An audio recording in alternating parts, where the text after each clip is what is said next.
Say this to yourself in the morning: "To-day I shall have to do with meddlers, with the ungrateful, with the insolent, with the crafty, with the envious and the selfish. All these vices have beset them because they know not what is good and what is evil. But I have considered the nature of the good and found it beautiful. I have beheld the nature of the bad and found it ugly. I also understand the nature of the evildoer, and know that he is my brother, not because he shares with me the same blood or the same seed, but because he is a partaker of the same mind and of the same portion of immortality. I therefore cannot be hurt by any of these, since none of them can involve me in any baseness.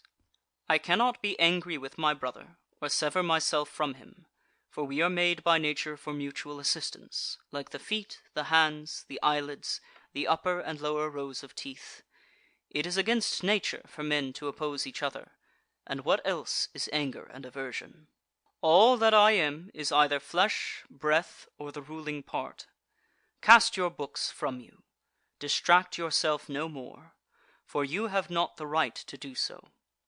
Like one at the point of death, despise this flesh, this corruptible bone and blood, this network texture of nerves, veins, and arteries. Consider, too, what breath is: mere air, and that always changing, expelled and inhaled again every moment. The third is the ruling part.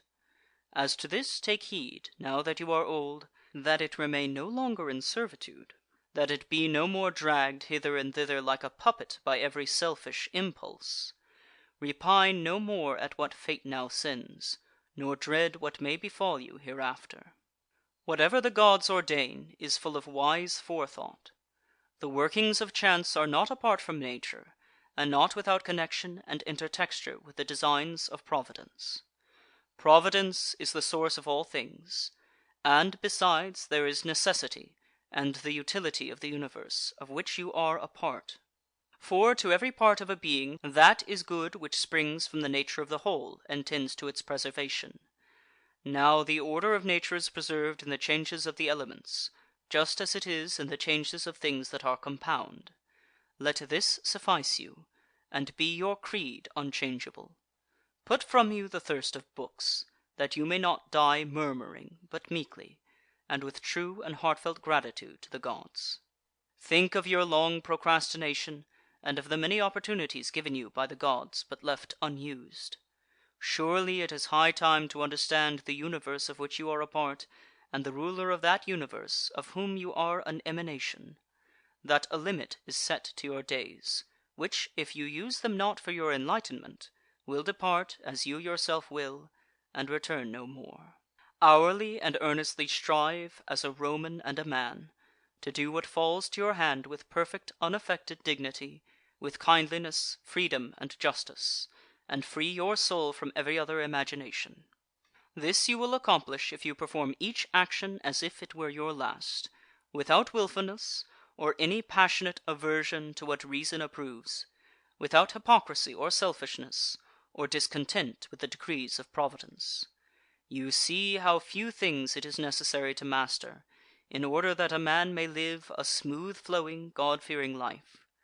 For of him that holds to these principles the gods require no more. Go on, O my soul, to affront and dishonour thyself.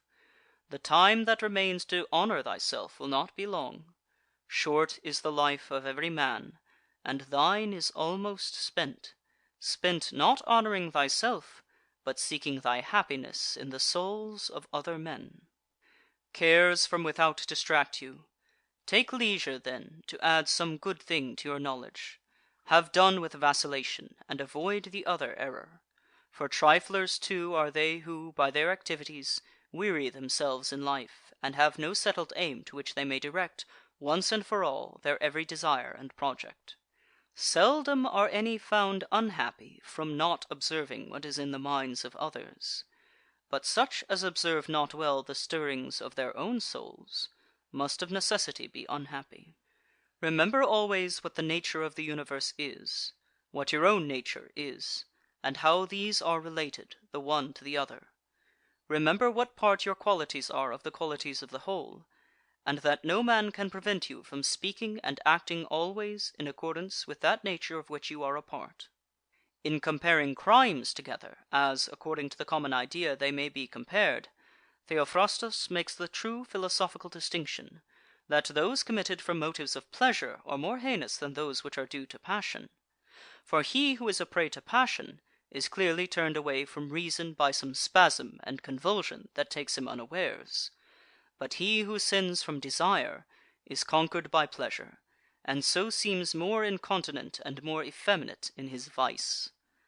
Justly then, and in a truly philosophical spirit, he says that sin, for pleasure's sake, is more wicked than sin which is due to pain. For the latter sinner was sinned against, and so driven to passion by his wrongs, while the former set out to sin of his own motion, and was led into ill-doing by his own lust. Do every deed, speak every word, think every thought in the knowledge that you may end your days any moment. To depart from men, if there be really gods, is nothing terrible. The gods could bring no evil thing upon you. And if there be no gods, or if they have no regard to human affairs, why should I desire to live in a world void of gods and without providence? But gods there are, and assuredly they regard human affairs, and they have put it wholly in man's power that he should not fall into what is truly evil. And of other things, had any been bad, they would have made provision also, that man should have the power to avoid them altogether. For how can that make a man's life worse which does not corrupt the man himself? Presiding nature could not, in ignorance or in knowledge impotent, have omitted to prevent or rectify these things. She could not fail us so completely that, either from want of power or want of skill, good and evil should happen promiscuously to good men and to bad alike.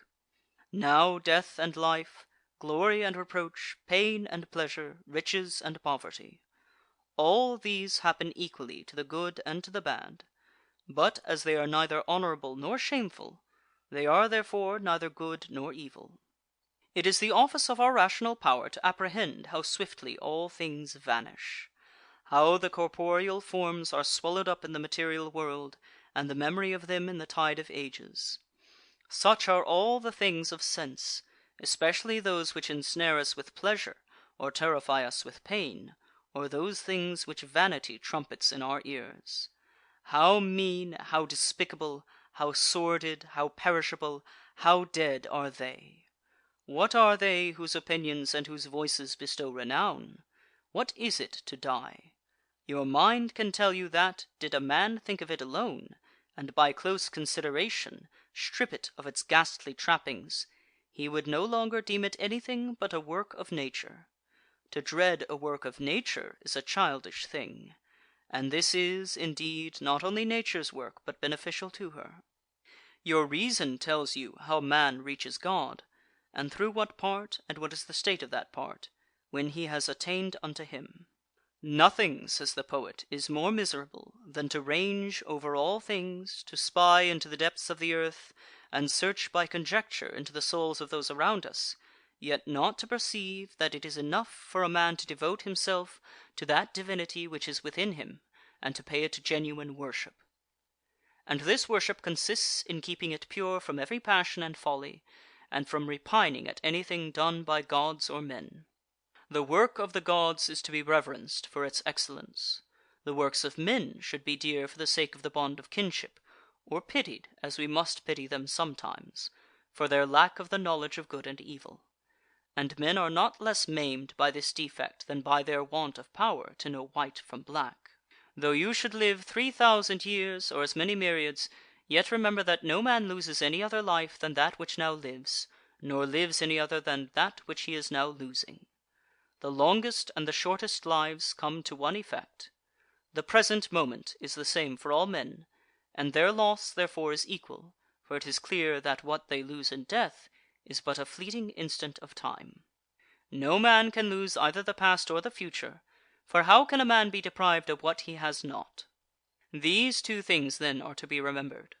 First, that all things recur in cycles, and are the same from everlasting, and that therefore it matters nothing whether a man shall contemplate these same things for 100 years, or for 200, or for an infinite stretch of time. and secondly, that he who lives longest and he who dies soonest have an equal loss in death.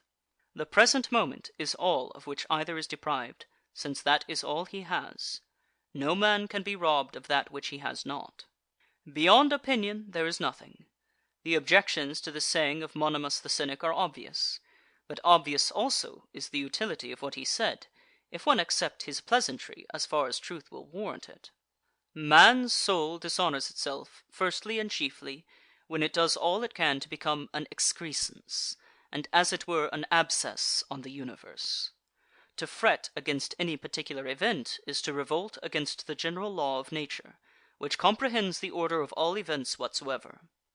Again, it is dishonour for the soul when it has aversion to any man, and opposes him with intention to hurt him, as wrathful men do. Thirdly, it affronts itself when conquered by pleasure or pain. Fourthly, when it does or says anything hypocritically, feignedly, or falsely. Fifthly, when it does not direct to some proper end all its desires and actions, but exerts them inconsiderately and without understanding. For even the smallest things should be referred to the end, and the end of rational beings is to follow the order and law of the venerable state and polity which comprehends them all. The duration of man's life is but an instant. His substance is fleeting, his senses dull, the structure of his body corruptible, the soul but a vortex. We cannot reckon with fortune, or lay our account with fame. In fine, the life of the body is but a river, and the life of the soul a misty dream. Existence is a warfare, and a journey in a strange land, and the end of fame is to be forgotten.